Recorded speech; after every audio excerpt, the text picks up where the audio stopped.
न्यायियों की पुस्तक हमें एक कहानी बताती है कि 40 साल की जंगल यात्रा और 16 साल के विजय युद्ध के बाद इस्राएलियों ने क्या किया और आखिरकार वे इस उद्धरण वादा किए गए देश में बस गए, जिसका वादा परमेश्वर ने अब्राहम, इसहाक और याकूब से किया था। और इस्राएली इस देश में वापस आने के लिए तरस रहे थे और आखिरकार वे आ गए और वे वहां रहने लगे। क्या हुआ? और कनान देश, और ये सिर्फ एक भूमि नहीं है, सिर्फ एक वादा किया हुआ देश है, बल्कि ये एक ऐसी भूमि है, जैसा कि हमने सीखा, जो प्रतिनिधित्व करती है। वादा किया गया, ये हमारे लिए बहाल किए गए ईडन गार्डन के रूप में लागू होता है। ईडन गार्डन जिसे बहाल करने की आवश्यकता है, और वह भूमि जिसके बारे में हम बात कर रहे हैं, हम उसमें जाना चाहते हैं। हालांकि इस धरती पर यह भूमि इस इतिहास में प्रभावित था और गहराई से निहित था। कनानी संस्कृति। आपको उत्पत्ति अध्याय 10 से कनानी संस्कृति याद है। निम्रोद, अनाकी, वे लोग जो इतने भ्रष्ट थे, जो लोग भगवान के खिलाफ खड़े थे, जो लोग भगवान के खिलाफ हीरो हैं। ये वो लोग हैं जिन्होंने इस देश में रहना शुरू किया और मिट्टी भी समृद्ध हो गई। कनानी संस्कृति के साथ कनानी धर्म, कनानी विश्वास, विचारधाराएं, जीवन शैली, और इजरायलियों को अंदर जाना चाहिए और उससे प्रभावित नहीं होना चाहिए, या वे इससे प्रभावित होंगे। यह एक बहुत बड़ा सवाल था।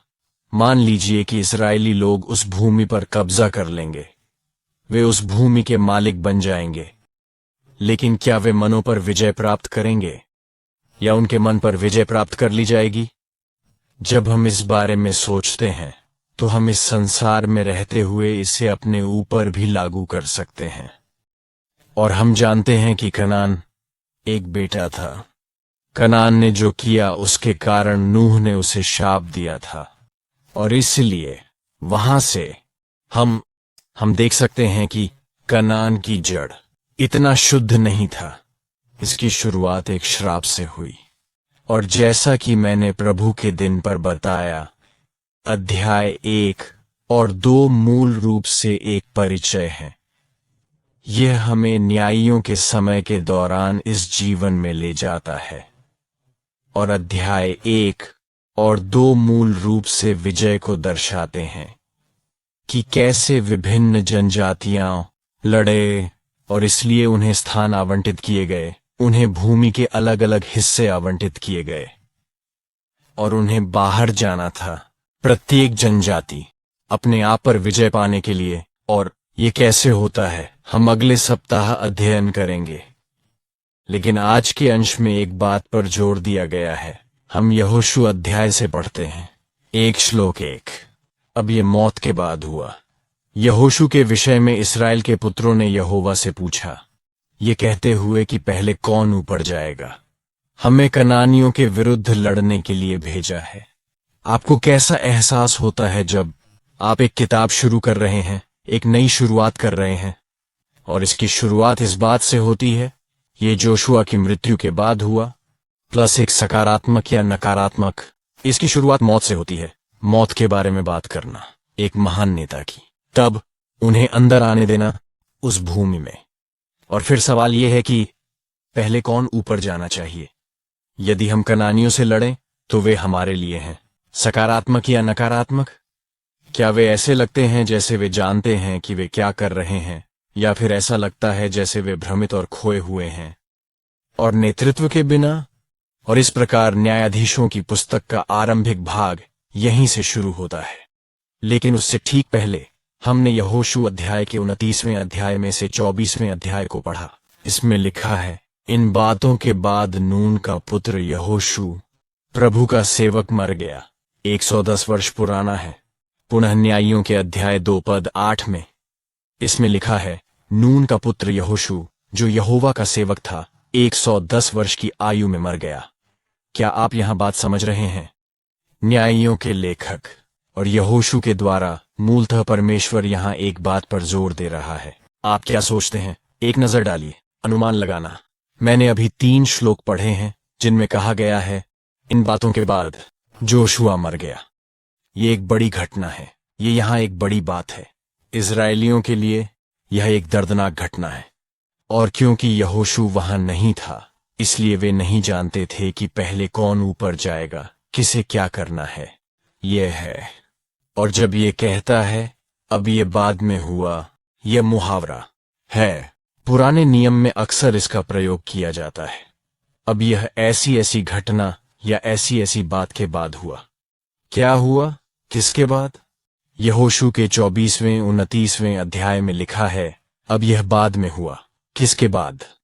जोशुआ की मृत्यु के बाद। लेकिन फिर जो कुछ हुआ उससे ठीक पहले जो हुआ वह यह था, यहोशू बना एक शेखरोन में, और वह लोगों से पूछ रहा था, क्या तुम मूर्तियों की पूजा करने जा रहे हो या हमारे परमेश्वर की पूजा करने जा रहे हो? इसलिए उसने उनसे शपथ दिलवाई, मूलतः शपथ दिलवाई, एक वाचा बांधी और कहा, हम परमेश्वर की आराधना करेंगे और मूर्तियों की पूजा नहीं करेंगे। लेकिन जब वह कहता है अब ये हुआ, अब ये हुआ, ये वाक्यांश है एक तरह से कहानी के एक नए अध्याय का संकेत। मूल रूप से वह ये सारी बातें कह रहा है, कनान की विजय, वे कनान में आए, ये सारी बातें यहोशू के साथ हुईं, और अब उसके मरने के बाद एक नया अध्याय, नया युग शुरू होता है। तो जज एक नए युग की शुरुआत कर रहे हैं। यहोशू की मृत्यु के बाद कुछ लोगों की मृत्यु इतनी महत्वपूर्ण नहीं हो सकती, लेकिन वहां लोग हैं हमारे जीवन में या हमारे इतिहास में जिनकी मृत्यु यह बहुत महत्वपूर्ण हो जाता है, और किसी संगठन, चर्च या इतिहास और राष्ट्र में बहुत बड़ा अंतर पैदा करता है। और उस व्यक्ति की मृत्यु के बाद वह राष्ट्र या संगठन यहां तक कि नष्ट भी हो सकते हैं। इसमें बहुत बड़ा अंतर है। और यहोशू की मृत्यु इजरायलियों के लिए एक बहुत बड़ी घटना थी। यही कारण है क्योंकि मूसा बहुत पहले ही मर गया। सही, संभवतः 20 वर्ष से भी कम समय पहले मूसा की मृत्यु हो गई, और यहोशू ने कार्यभार संभाला, और उसने सोचा, यहोशू हमें कनान देश में ले जाएगा, हमें विजय प्राप्त करने में सहायता करना, विजय में हमारा नेतृत्व करना, और उस सारी विजय के बाद अंततः इस नेतृत्व में हम इस भूमि पर एक राष्ट्र की स्थापना करेंगे, और आगे भी जारी रहेगा। परंतु फिर उनकी उम्मीद से बाहर यीशु की मृत्यु हुई। सभी एक यह परमेश्वर की योजना के अनुसार था, परंतु वह मर गया। लोगों के लिए वे शायद नहीं होंगे यरूशलेम की मृत्यु पर, और इसलिए अब उन्हें मूल रूप से एक राष्ट्र की स्थापना करनी है। उन्हें विजय अभियान पूरा करना है, और उन्हें बसना होगा, और उन्हें जीना शुरू करना होगा। यह असली सौदा है। उन्हें अब जीना शुरू करना होगा।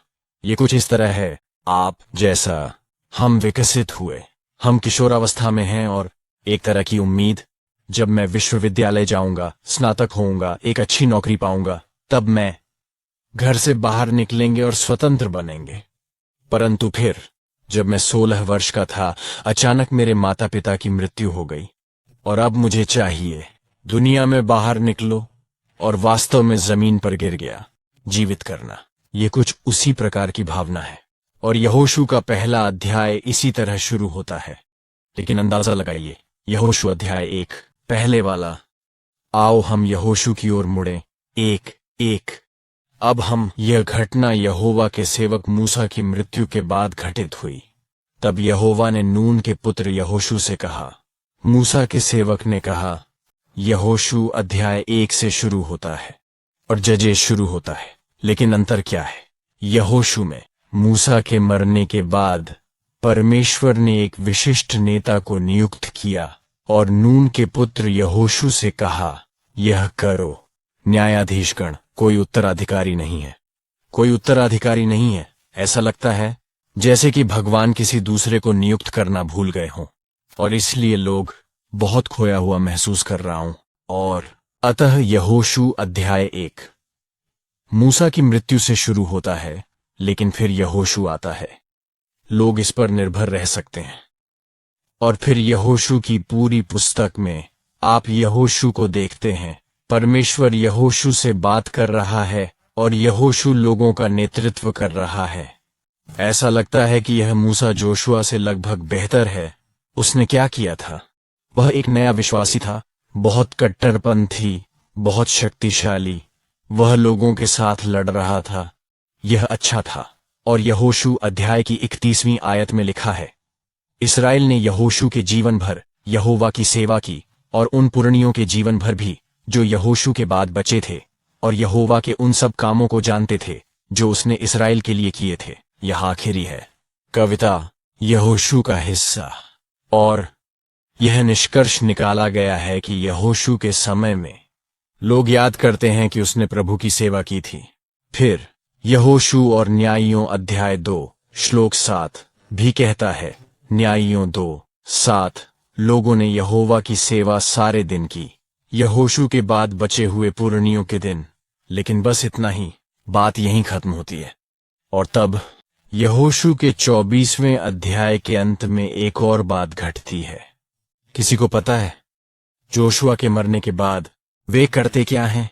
वे ले जा रहे थे यूसुफ की हड्डियां और उन्होंने अंततः यूसुफ की हड्डियों को दफना दिया। ये जोशुआ तोश 4 बनाम 31-32 में है। आपको किसके जैसा महसूस हो रहा है? जोशुआ मर जाता है, यूसुफ की हड्डियां दफना दी गईं। लोगों के पास क्या है? दफन। लेकिन फिर एक बार जब हड्डियां दफना दी गईं, उनका कोई भौतिक चिन्ह नहीं है, एक भौतिक अनुस्मारक, ताकि वे वाचा को स्मरण रखें। जब वे हड्डियां ले जा रहे थे, हड्डियां ही याद दिलाती थीं। याद रखें, हड्डियां। यूसुफ के विषय में हमने दूसरी पुस्तक में पढ़ा। लेकिन इन्हें किसने अंजाम दिया? मूसा उन्हें बाहर ले गया। यूसुफ की हड्डियां याद रखने के बारे में है। प्रभु के दिन को स्मरण करो। जोसेफ को याद आया और उन्होंने कहा, जब तुम बाहर जाओ तो मेरी हड्डियों को याद रखना। और मूसा को याद आया उन्हें बाहर ले जाने के लिए, और यह लोगों के लिए एक अनुस्मारक था। हर बार जब वे यूसुफ की हड्डियों या ताबूत को देखते थे, उन्हें याद दिलाया गया, जैसा कि जोसेफ ने कहा, भगवान होगा, अच्छा है, और हमें अपमान की भूमि में ले चलो। लेकिन अब यह याद दिलाना दफनाया गया। तो नेता मर गया, अनुस्मारक दफना दिया गया है, और इसलिए वे नहीं हैं। अब कौन प्रभारी है? इसे जारी रखने के लिए कौन जिम्मेदार है? वाचा? ये ऐसा था जैसे ये अभी आया, अचानक अंत। इस प्रवाह में अनुबंध के स्वामित्व के लिए क्या यही है? हमें कैसा लगता है? कभी कभी यह निराशाजनक होता है देखना, बरिया इसके बारे में सुनना। यूरोप में चर्च, अमेरिका में डैस, अब कोरिया के कुछ चर्च, दुनिया भर में कई चर्च। वे चर्च जहां वे जारी नहीं रह सकते। अगली पीढ़ी। और हम प्रोफेसर फिलिप्स के माध्यम से भी अक्सर सुनते हैं कि वह यूरोप, विभिन्न चर्चों और संयुक्त राज्य अमेरिका में गए हैं। केवल पुरानी पीढ़ी ही बची है। क्या शैतान चर्च के इतिहास में क्या करने की कोशिश कर रहा है? काट देना है। इस प्रवाह कैसा रहेगा? आपकी पीढ़ी, हमारी पीढ़ी। यदि हमारे यहाँ युवा लोग हैं तो आपकी पीढ़ी के बारे में क्या ख्याल है? कौन आगे बढ़ेगा? ईमानदार रहना, हमारी मानसिकता, हमारे दृष्टिकोण। जब मैं कहता हूं हमारा, तो मैं अपने लिए ही बोल रहा हूं। मैं हूं। इसकी तुलना करते हुए मैं इसे अपने जीवन में लागू करने का प्रयास कर रहा हूं। लोगों को कैसा महसूस हुआ होगा जब यहोशू का निधन हुआ? सबसे पहले जब मूसा का निधन हुआ, लेकिन तब यहोशू वहां था जोशुआ के निधन के बाद। और मैं सोच रहा था कि कब हमारे वरिष्ठ पादरी ने मार्क के निधन के बारे में एक लेख लिखा। क्या यह अच्छा था या बुरा? क्या यह एक बुरा सवाल है? मैं आपको यह बताने का साहस करता हूं, ईमानदार होना यह एक आंख की गेंद है। जब मेरे भौतिक शरीर ने कहा यह अधिक आरामदायक है। क्यों? क्योंकि अब मुझे डरने की जरूरत नहीं है। धन्यवाद। क्योंकि अब मुझे इस बात की चिंता नहीं करनी पड़ती कि कोई मेरी पीठ पीछे या मेरे चेहरे पर चिल्लाएगा। मुझे इस बात की चिंता नहीं करनी पड़ती कि मुझे जागना होगा, सुबह 4 बजे उठना। वह व्यक्ति, वह डरावना व्यक्ति जो पहले हुआ करता था, मेरा सिर पकड़ो, ऊपर चला गया है, सही। लेकिन फिर क्या आता है? इनके परिणाम स्वरूप कुछ मानक नीचे जाना और टूट जाओ मेरे जीवन में। और इसी तरह यहां तक कि मेरी आस्था का स्तर भी गिर जाता है। और जल्द ही मेरा, आप जानते हैं, कुछ चीजें ऐसी हैं जो नहीं होनी चाहिए। एक प्रकार का बहुत लचीला बन गया हूं और जल्द ही ऐसा हो जाएगा। ओह, शायद अब सब ठीक है। और मुझे लगता है मैं सोच रहा हूं मेरे व्यक्तिगत अनुभव से, शायद जॉन स्टीवर्ट के निधन के बाद जजों के समय में कुछ इस तरह महसूस हुआ, अरे वाह, अब हम थोड़ा सा सांस ले सकते हैं। परंतु फिर भगवान क्या चाहते थे? पूरा होते देखना नहीं किया जा रहा था। अगर मैं था तो कृपया मुझे माफ करें, मेरे लिए धन्य है। लेकिन मैं सिर्फ इतना कह रहा हूं, इजरायली लोग कैसे थे? ठीक यही तो वे कहते हैं, वही होता है। वे अधिक ऊंचे हो गए, विश्वास से अधिक, जब उनको जरूरत थी। इसीलिए उनके मानक नीचे आ गए और वे यहां वहां लचीले हो गए। और यह सभी प्रकार के अंधकार और हमलों को आमंत्रित करता है। इसीलिए वे मुसीबत में पड़ गए। जब आप मुसीबत में पड़ जाते हैं तो क्या होता है? जब आप मुसीबत में पड़ें तो आप क्या करेंगे? जब आपके रास्ते में और अधिक समस्याएं आती हैं, तुम्हें एहसास है, हे भगवान, तो आप पश्चाताप करते हैं और फिर से प्रार्थना करने आते हैं। और तब भगवान एक न्यायाधीश भेजता है। आइए हम न्यायाधीशों की ओर मुड़ें। जब यहोवा ने उनके लिए न्यायियों को खड़ा किया, तब यहोवा न्याय के साथ रहा और न्याय के जीवन भर उन्हें शत्रुओं के हाथ से बचाता रहा। परंतु प्रभु को दया आ गई। जो लोग उन पर अत्याचार करते और उन्हें कष्ट देते थे, उनके कारण वे कराहते थे। लेकिन ऐसा तब हुआ जब न्यायाधीश की मृत्यु हो गई कि वे वापस लौटेंगे और अधिक भ्रष्ट तरीके से काम करेंगे, अपने पिता से भी अधिक। अन्य देवताओं की सेवा करने और उन्हें नमन करने में उन्होंने अपनी प्रथाओं या अपने जिद्दी तरीकों को नहीं छोड़ा। क्या चल रहा है? जब वे संकट में होते हैं, जब उन पर आक्रमण होता है, तो वे चिल्लाते हैं। परमेश्वर कहता है, न्यायाधीशों के समय में वे ठीक हैं, क्योंकि जज उनके लिए प्रार्थना कर रहे हैं और वे ठीक हैं। वहां कोई है जो उन्हें पकड़ रहा है। लेकिन फिर जैसे ही जजों ने, या तो उनका काम पूरा हो गया है या उनका समय समाप्त हो गया है, वे तुरंत वापस चले जाते हैं। ये एक प्रकार से रबर बैंड जैसा है। आप एक हाथ में रबर बैंड पकड़ते हैं और दूसरे हाथ को खींचते हैं और आप उसे छोड़ देते हैं। रबर बैंड क्या करता है? ये ठीक पीछे जाता है। उस रबर बैंड को पकड़ने वाली शक्ति का केंद्र बल पवित्रता में नहीं था, परंतु यह पापपूर्ण था। तो ये एक अस्थाई ईश्वर भक्ति या पवित्रता, केवल जब वे संकट में थे, केवल जब उन्हें परमेश्वर की आवश्यकता थी, केवल जब न्याय सामने था, वह थे पवित्र कार्य करना या प्रार्थना करने आना और सभी की। लेकिन फिर जब चीजें ठीक हो गईं और अधिक आरामदायक हो गईं, सही, वापस उनकी मूर्ति पूजा, अन्य देवताओं की सेवा। और इसलिए ये ऐसा नहीं था। यहोशू के समय में वे आगे बढ़ते रहे। प्रभु की सेवा करना, ये लगातार चलता रहता था, लगातार चलता रहता था। इसमें कोई निरंतरता नहीं थी। यह समय का वह खंड था जहां वे अस्थायी रूप से परमेश्वर की आराधना और सेवा की। और यही बात है, मैं चाहता हूं कि हम आज अपने जीवन के बारे में वैसा ही सोचें जैसा हम सोचते हैं।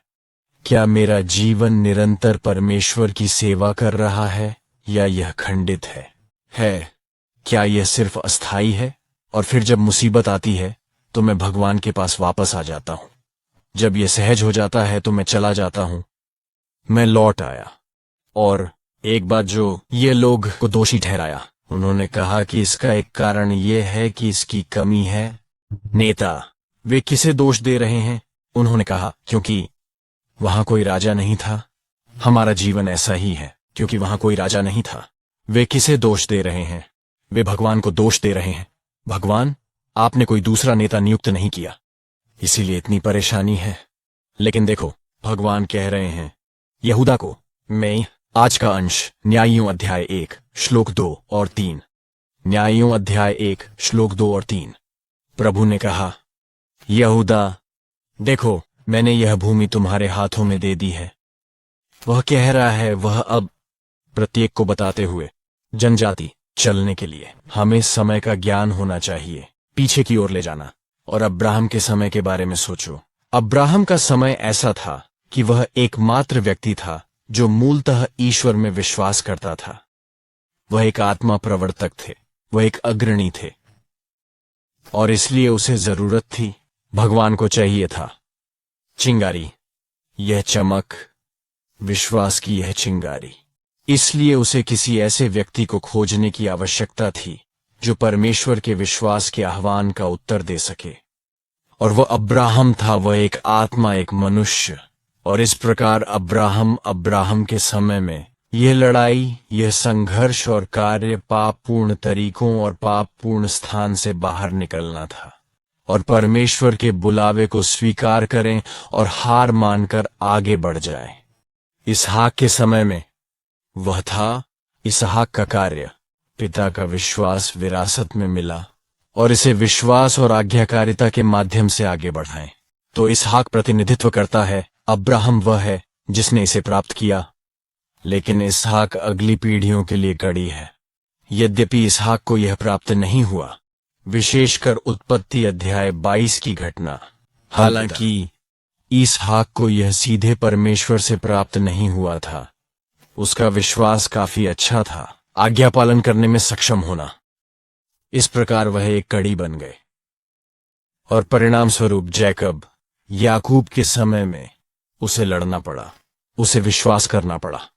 इस वाचा में इतनी दृढ़ता से कहा कि उसे अपना पूरा जीवन बलिदान करने की जरूरत है, मूलतः लड़ने के लिए।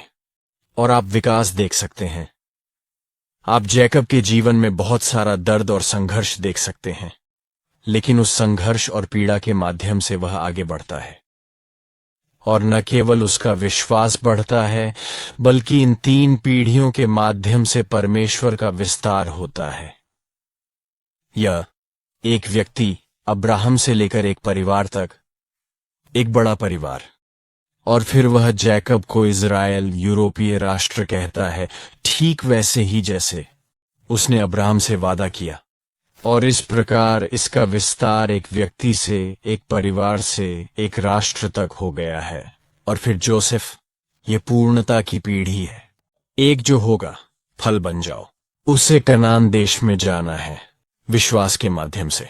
जब यूसुफ था, विश्वास के माध्यम से, लेकिन यह मूसा के द्वारा है कि वह विश्वास पूरा हुआ। मूसा उस विश्वास का वाहक था, वे सचमुच यूसुफ की अस्थियां ले जा रहे थे। यहोशू के समय में वह इस पूरी यात्रा का सारांश दे रहा था। यहोशू लोगों को कनान देश में लाने वाला आखिरी व्यक्ति था। अब तो न्यायाधीशों के समय के बारे में क्या अब मुक्ति का इतिहास खत्म हो गया है? क्या यह खत्म हो गया है? क्या यह पूरी तरह से पूरा हो गया है? और इस प्रकार अब्राहम ने यहोशू को, वहां कुछ सामान्य विषय था, चल रहा है, और ये एक डंडे की तरह है जो किसी एक को सौंप दिया गया है, एक के बाद एक पीढ़ी। लेकिन ऐसा लगता है कि जोशुआ के बाद बैटन गायब हो गया है। वह कहाँ है? बाइबल में कुछ स्थानों पर ऐसा घटित होता है। इसी प्रकार जब वाचा का संदूक गायब हो गया, और इसलिए वे वाचा के संदूक का अनुसरण करते थे। वाचा का संदूक पूजा का केंद्र था जो परमेश्वर की उपस्थिति का प्रतिनिधित्व करता था, और यह गायब हो गया। अब हम किसका अनुसरण करें? भगवान कहाँ है? तो फिर लोग क्या करें? उन्हें क्या करना चाहिए? क्या भगवान की मांग है उनमें से? इस समय में, ये एक समय था जब परमेश्वर ने एक भी नेता नियुक्त नहीं किया, लेकिन यह वह समय था जब उन्हें अधिक परिपक्व होना चाहिए था, और प्रत्येक जनजाति प्रतिनिधित्व करने के लिए बाहर चला जाता है। हर जनजाति को यहोशू जैसा बनना होगा। हम में से प्रत्येक, हमारी प्रत्येक शाखा चर्च या हमारी प्रत्येक स्थानीय चर्च, अब इस पर विचार करने की जरूरत है। तुम्हें पता है कि युद्ध में आप उसे क्या कहते हैं जो सैनिक हमेशा झंडा लेकर चलता है? ध्वज का प्रतिनिधित्व करने का अधिकार आप इसे क्या कहते हैं? सिग्नल ध्वज बैनर। अगर वह बैनर गिर गया, वह टीम हार गई, वह राष्ट्र युद्ध हार गया है। तो जब मैं फिल्में देखता हूं तो मैं एक युद्ध में शामिल रहा हूं, लेकिन जब मैं फिल्में देखता हूं जब झंडा लेकर चलने वाला व्यक्ति गिर जाता है, इस आदमी को झंडा उठाकर जाना होगा। भले ही उन्हें गोली लग जाए या वे मर जाएं, वे झंडे की रक्षा करते हैं, राष्ट्रीय ध्वज। इसी तरह अब झंडा कौन उठाएगा? जजों के समय में हर कोई यही पूछ रहा था कि झंडा कौन उठाएगा। यही सवाल था। आप जानते हैं, वे पूछ रहे थे कि झंडा कौन उठाएगा। जोशुआ झंडा लेकर जा रहा था, वह गिर पड़ा, उसकी मृत्यु हो गई। अगला कौन है? और इस समय क्या झंडा जमीन पर झुका हुआ है? मुक्ति आंदोलन के इस इतिहास में या ईसाई धर्म की इस पीढ़ी में सिंगापुर के बारे में सोचो। झंडा है, ऊपर और ऊंचा, ऊपर उठा हुआ। क्या झंडा जमीन पर झुका हुआ है या आगे बढ़ रहा है? जैसे है, ऐसे कौन उठाएगा? हर कोई इससे बच रहा है और इधर उधर देख रहा है कि नेता कौन है। परमेश्वर कह रहा है, न्यायियों के समय में हर जनजाति अपना झंडा उठाओ और अब अपने स्थानों पर जाओ और प्रतिनिधित्व करना शुरू करें। परमेश्वर के लोग और हर जनजाति को यह दिखाने और इसका सबूत देने की जरूरत है कि परमेश्वर कनानियों से अच्छा है। ठीक वैसे ही जैसे परमेश्वर ने यहोशू और कालेब के जरिए अब्राहम, इसहाक और याकूब से वादा किया था। परमेश्वर कहता रहा, मैं तुम्हारे लिए कनानियों को नष्ट कर दूंगा। और यह जनजाति ही है जिसे आगे बढ़कर इसे पूरा करने की जरूरत है। ये अभी तक पूरा नहीं हुआ है, उन्हें आगे बढ़कर ऐसा करने की जरूरत है। अब कोई बहाना नहीं है, हम बड़े हो गए हैं।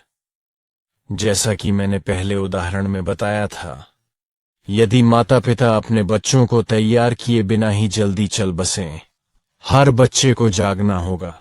और एहसास, आपके पास ऐसे माता पिता नहीं हैं जो बाहर जाकर आपके लिए पैसा कमाएं। इसका मत, तुम्हें जागना होगा और उठना होगा और वहां जाकर कुछ करो। और इस तरह न्यायाधीशों शुरू होता है। कुछ इस तरह उन्हें ऐसा महसूस हुआ, वे अनाथ हो गए। परमेश्वर कह रहा है, यहूदा ऊपर जा, तुम पहले ऊपर जाओ। तुम हो जो शाही जनजाति और आप बड़ी जनजाति हैं, और इसलिए आपको बाकी जनजातियों को जाकर यह दिखाना होगा कि यह कैसे किया जाता है। यदि आप जीत हासिल करते हैं तो बाकी सभी प्रेरित होंगे। उठो और लड़ो भी। और वह कहते हैं, पूर्ण काल में मैंने इसे पहले ही दे दिया है आपके हाथों में, तो आप ऊपर जाइए। ये अब है, हम नहीं कर सकते। बैठ जाओ, बैठो और कहो, ओह, अब वरिष्ठ पादरी हमारे पीछे नहीं है और हम पर चिल्लाने या हमें परेशान करने के लिए नहीं है। मैं बस कुछ भी नहीं कर सकता। नहीं, हमें ही होना है अब खुद पर चिल्लाना। हमें अब अधिक परिपक्व होना होगा और कहना होगा कि ठीक है, हमें जागना होगा और इसे शुरू करें। हम इंतजार नहीं कर सकते कुछ घटित होना या कुछ होना। किसी दूसरे व्यक्ति को आकर हमें पीटने की इजाजत नहीं दी गई। हमें जागने और बड़े होने की जरूरत है। इस बाइबल और इस सुसमाचार को पढ़ें और आगे बढ़ें। मुझे नहीं पता कि आपके पास है या नहीं। पकड़े गए और पहले से ही संकेत में पकड़ा गया, लेकिन यह एक निष्कर्ष है। जोशुआ नाम राजा है। हिब्रू संस्करण या यीशुआ, ये वही नाम है। ये वह समय है जब न्यायाधीश बात कर रहे हैं। यहोशू के समय के बाद, जोशुआ के चले जाने के बाद 12 जनजातियों को बाहर जाकर भूमि पर विजय प्राप्त करनी थी। यीशु के चले जाने के बाद अब 12 शिष्य बचे हैं। वे खोए हुए महसूस कर रहे थे, वे डरे हुए महसूस कर रहे थे, लेकिन यीशु ने कहा, यहीं यरूशलेम में रहो जब तक आप पवित्र आत्मा प्राप्त नहीं करते, तो फिर तुम बाहर जाओ। शिष्यों ने क्या किया? वे चले गए, सभी विभिन्न तरीके, और जब वे पवित्र आत्मा प्राप्त करके बाहर निकले, उन्होंने विजय प्राप्त की। वे भिन्न लोग। पतरस ने प्रचार किया और 3000 लोगों ने धर्म परिवर्तन किया, 5000 लोगों ने धर्म परिवर्तन किया। यही विजय है। यह क्या हुआ? न्यायाधीशों के समय में उन्होंने यह काम सही ढंग से नहीं किया, परंतु यीशु के समय में उन्होंने ये कर दिया। क्या फर्क पड़ता है? उन्होंने इसे पढ़ा और पवित्र आत्मा प्राप्त किया। अब वे तैयार थे, लेकिन न्यायाधीशों के समय में हर कोई बहुत था। सही, उन्होंने ऐसा किया। हर किसी ने वही किया जो उनकी ओर से सही था। मूलतः सभी लोग बस वही करते थे जो वे वास्तव में करना चाहते थे। उनका अपना एजेंडा था। आज, क्योंकि हमें बाहर जाना है और आगे बढ़ना है परमेश्वर और सुसमाचार के साथ, क्या हमारा अपना कोई एजेंडा है? क्या हम यह सब उस हिसाब से कर रहे हैं जो मैं सोचता हूं, जो हम में से प्रत्येक सही समझता है? या फिर हम सही ढंग से प्रशिक्षित हैं ये समझने के लिए कि सही रास्ता क्या है? और हमें विवेक करने में सक्षम होने के लिए हमें पवित्र आत्मा की आवश्यकता है। हर किसी को नेता बनना चाहिए। मैं ये नहीं कह रहा कि हर किसी को मुखिया बनना चाहिए, लेकिन हर किसी को जरूरत है। और भाग खड़ा हुआ, हम वह नेता कैसे बने जिसे परमेश्वर उपयोग कर सकता है? एक ऐसा नेता बनना जो वास्तव में मैं वही करता हूं जो परमेश्वर सही समझता है, न कि जो मैं सही समझता हूं। आइए हम इस विषय पर विचार करें। भगवान कैसे अपने नेताओं को चुनता है? कि यहां हर कोई अंत समय में नेता बनोगे जिसे भगवान चुनेंगे। आइए हम दो व्यक्तियों के बारे में सोचें, प्रत्येक नियम से एक। पुराने नियम में आइए हम मूसा के बारे में सोचें। परमेश्वर को मूसा के साथ क्या करना था? उसे नेता बनाने के लिए भगवान को तब तक इंतजार करना पड़ा जब तक वह 80 वर्ष का नहीं हो गया। क्यों? क्या भगवान गूंगा है या बेवकूफ? क्योंकि यदि ईश्वर ने उसे बुलाया होता, परमेश्वर और भी बहुत कुछ कर सकता था। मूसा बहुत शक्तिशाली था, इतना अधिक तेज, इतना अधिक उत्साह। उन्हें 80 साल तक इंतजार क्यों करना पड़ा? क्योंकि मूसा तैयार था, है ना? मूसा तैयार था। 40 वर्ष की उम्र में इजरायलियों का नेता बन गया और उन्होंने प्रयास भी किया, लेकिन भगवान ने उसे ऐसा क्यों करने दिया? भाग जाओ यहां से, मिद्यान का जंगल, और वहां 40 साल तक इंतजार करूं। यदि आप मूसा होते तो क्या सोचते? आप क्या सोचते हैं? तुम मिद्यान के जंगल में 40 वर्ष रहने के बाद जैसे होगे झुंड की देखभाल। सच कहूं तो मैं उदास हो जाऊंगा। मेरे लंबे बाल, लंबी मूंछें और दाढ़ी होगी। तुम्हें पता है, शराब पीना। मेरी जिंदगी के बारे में भूल जाओ, मुझे कोई परवाह नहीं है। मैं कुछ करना चाहता था और भगवान ने मुझे जंगल में, दूर दराज के इलाकों में भेज दिया, और मैं इंतजार कर रहा हूं, इंतजार कर रहा हूं। 40 साल हो गए, मैं बूढ़ा हो गया हूं, बस पीकर मर जाऊंगा। ईमानदारी से कहूं तो मैं सचमुच ऐसा ही महसूस हो रहा है। परंतु परमेश्वर मूसा के ऐसा करने की प्रतीक्षा कर रहा था। परमेश्वर इस बात की प्रतीक्षा कर रहा था कि मूसा अपनी सारी महत्वाकांक्षा और सारा उत्साह त्याग दे, यहां तक कि अपनी ताकत भी खो देता है। और सोचो, मैं समर्थ नहीं था। उसने उस मिस्री और उस इजरायली को पीटा क्योंकि वह उत्साही था, क्योंकि उसे लगता था कि वह कुछ करेगा। परमेश्वर तब तक प्रतीक्षा करता है जब तक बर्तन साफ न हो जाए। कोई भी मानवीय एजेंडा, मानवीय उत्साह, मानवीय लालच या महत्वाकांक्षा, वह तब तक इंतजार करता है जब तक कि वह चला नहीं जाता। भगवान के पास पूरा समय है कि वह 6000 वर्षों से प्रतीक्षा कर रहा है। वह और इंतजार कर सकता है। वह हमारा इंतजार करेगा जब तक हम न कहें, भगवान, वास्तव में मुझे अब कोई परवाह नहीं है, जब तक कि आप उपयोग कर सकते हैं। हम अच्छे हैं। नए नियम में प्रेरित पौलुस परमेश्वर के कार्य को करने के लिए जोश और उत्साह के बारे में बात की। आप जानते हैं, वह ईसाइयों को सता रहा था क्योंकि वह परमेश्वर का कार्य करना चाहता था। उसने सोचा कि परमेश्वर का कार्य करने का यही सही तरीका है, और मुझे लगता है कि इस बार भगवान इंतजार नहीं करना चाहते थे, तो उसने उसे मारा। साथ चमकदार रोशनी उसे अंधा कर दिया और वह तेज रास्ते से चला गया, शाऊल, सब कुछ बनाए रखने के लिए। और हम प्रेरित पौलुस के अंगीकार को सुन सकते हैं। हम जानते हैं, मेरे पास सब कुछ था। मेरे पास शिक्षा थी, मेरे पास पृष्ठभूमि थी, मेरे पास मेरा परिवार, पैसा था, मेरे पास नागरिकता थी, मेरे पास सब कुछ था। लेकिन मैंने इन सब बातों पर विचार किया। बकवास। यह फिलिप्पियों का 3रा अध्याय है जहां मैं यह सब बकवास समझता हूं, उसने अपने आप को खाली कर दिया। मूल रूप से उसमें मौजूद सारी बकवास चले गए, हां, और वह एक स्वच्छ बर्तन बन गया। और तभी परमेश्वर ने उसका उपयोग करना शुरू किया। इसके बाद, मेरा मतलब है, मुझे लगता है कि मैंने पहले भी इसका उल्लेख किया था, यह बहुत अच्छा होता कि परमेश्वर प्रेरित पौलुस की नागरिकता पृष्ठभूमि का उपयोग करता। आप जानते हैं, वह एक रब्बी था, वह अपनी उपाधि स्थिति का उपयोग कर सकता था, वह हर चीज का उपयोग कर सकता था, परंतु परमेश्वर ने इनमें से किसी का भी उपयोग न करने का निर्णय लिया। और पॉल का स्थिति थी 0, क्रेडिट लाइन 0, सही? और उसने अपने सारे संबंध और दोस्त खो दिए।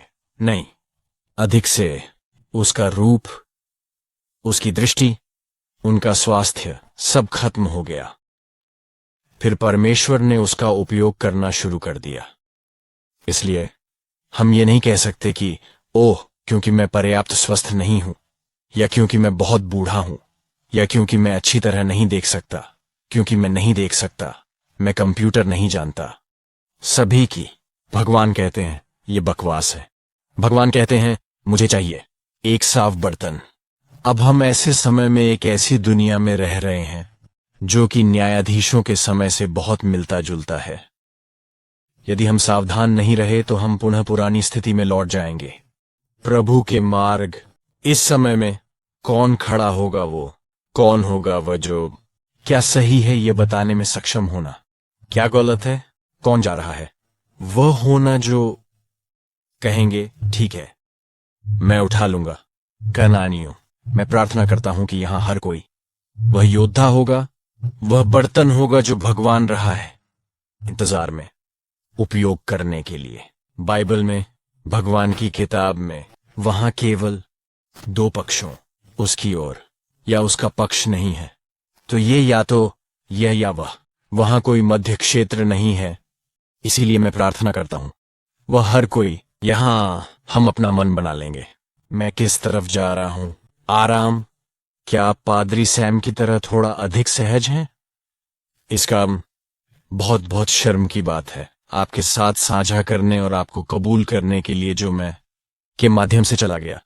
बेशक मुझे पश्चाताप हुआ और अब मैं यहां हूं, लेकिन ईमानदार रहना, शारीरिक रूप से जब आपके सिर के पीछे से हमेशा आप पर नजर रखने वाला शेर चला गया है, तो आपको ऐसा महसूस होता है कि ओह, मैं थोड़ा सा निश्चिंत हो गया हूं।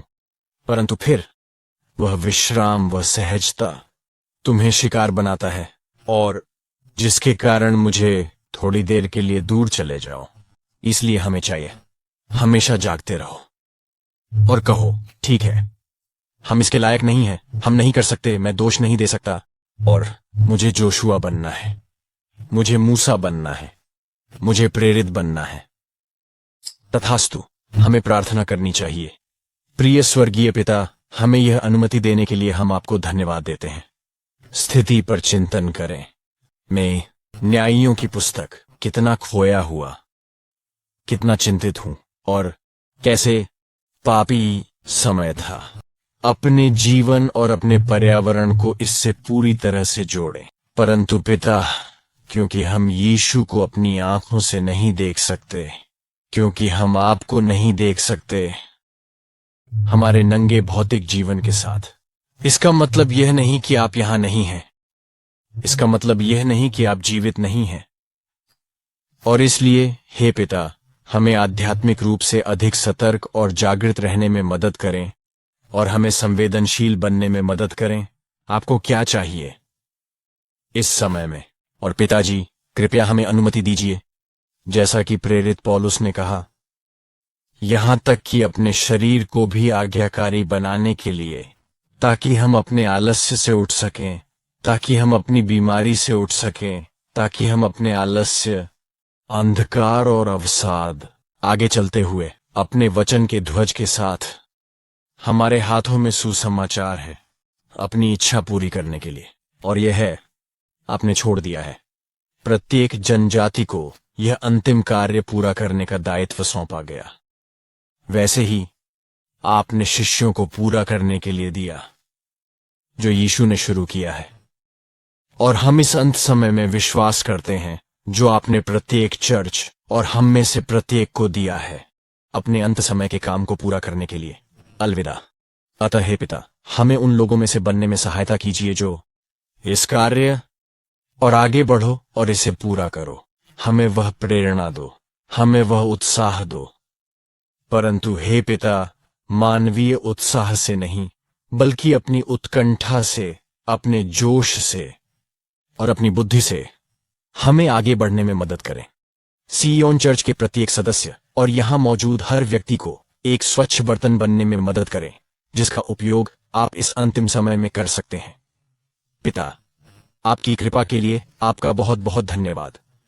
कृतज्ञ हृदय से हम यह भेंट आपके समक्ष रखते हैं। हम प्रार्थना करते हैं कि आप इसे ग्रहण करें और आपका नाम महिमावान हो। यीशु के नाम में हम प्रार्थना करते हैं।